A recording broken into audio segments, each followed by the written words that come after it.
Olá pessoal, mais uma vez vamos falar um pouco mais sobre a nossa distribuição de probabilidade normal.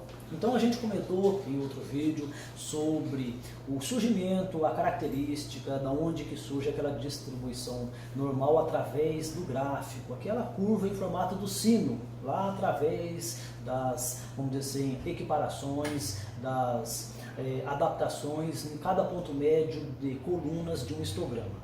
Vimos lá a abrangência de quando você está variando o desvio padrão ao redor da média, e aqui a gente vai estar falando um pouco mais sobre ela, sobre essa distribuição normal, que é de grande importância quando a gente fala sobre distribuições de probabilidade de uma variável contínua, certo?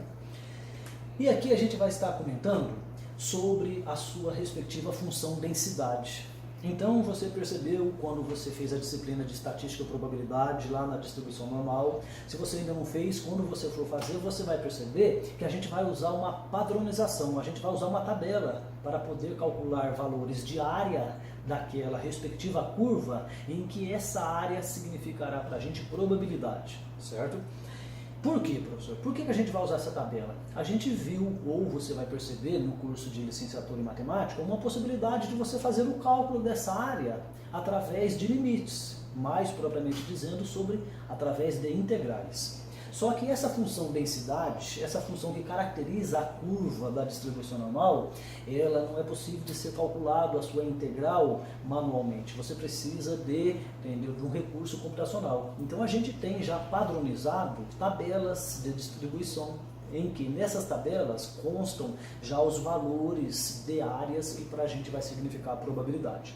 Então essa função densidade, que a gente vai representar aqui por f de x, ela está trazendo consigo o sigma, que é o desvio padrão populacional, ela traz o mi, que é a média populacional, e a variável que você vai estar trabalhando, a variável aleatória x. Essa variável aleatória x ela está no intervalo de menos infinito a mais infinito. Entendeu? E esse mi é o valor esperado, a média, quando a gente trabalha com distribuição de probabilidade, a gente também usa o nome de valor esperado, e a variância é representada por sigma ao quadrado, vai ser a variância da sua variável aleatória x, certo? A variância vai ser sempre maior do que zero. Lembrando que sigma ao quadrado significa variância, quando você está apenas com sigma é o desvio padrão. A notação você pode usar para uma variável aleatória x, uma distribuição normal com média mi e variância sigma 2. Então é uma maneira da gente representar uma notação para a distribuição normal, certo? Aqui está a curva que a gente tinha comentado, então no eixo horizontal x eu tenho lá a curva e represento aqui a média mi, a média mais um desvio padrão e a média menos um desvio padrão, por exemplo, mas podem ser mais ou menos desvio padrão. A gente viu no vídeo anterior que quando você altera, quando você coloca mais desvio ao redor da média, você vai aumentando a precisão, a abrangência dos seus dados caracterizado por essa distribuição. E no eixo vertical, o f de x, a função densidade, eu tenho aqui a representação, a altura dessa minha respectiva curva. Então, eu tenho possibilidades para essa curva de alturas e também de larguras, vamos dizer assim. Quando eu altero a quantidade de desvio padrão, mas também quando eu altero a minha altura. E aqui a gente vai estar falando sobre essa característica. Então, eu tenho aqui duas representações, duas curvas que representam a distribuição normal, duas curvas em formato de sino, como a gente também fala. A primeira curva que está na cor verde tem a média que eu estou representando por Mi1. E a segunda curva que está na cor vermelha é uma média que eu estou representando por Mi2, certo? Ambas da distribuição normal. O que está diferenciando ela aqui, entendeu? É a média. Perceba que a altura da curva que está na cor verde e na cor vermelha é a mesma. A variância sigma 2 e a variância sigma 2, tanto para a curva verde quanto para a curva vermelha. O que diferenciou de uma estar mais à esquerda e a outra estar mais à direita é a respectiva média. Agora, nesse outro caso, eu tenho já o contrário. Eu tenho uma curva na cor azul e uma na cor vermelha. Só que agora a média é a mesma. Ambas, tanto a azul quanto a vermelha, são dados que possuem a mesma média populacional. Mas perceba que a curva na cor vermelha, ela tem menor altura na posição central, só que nas caudas você tem uma altura maior em relação ao eixo horizontal. O que diferencia isso daí é o nosso desvio padrão, ou seja, a nossa variância. Então a média é a mesma, Mi, Só que na primeira curva, na cor azul, eu tenho uma variância sigma 1 ao quadrado. Na segunda eu tenho uma variância sigma 2. Ou seja, eu tenho aqui uma variância ou desvio padrão sigma 2 maior do que o sigma 1.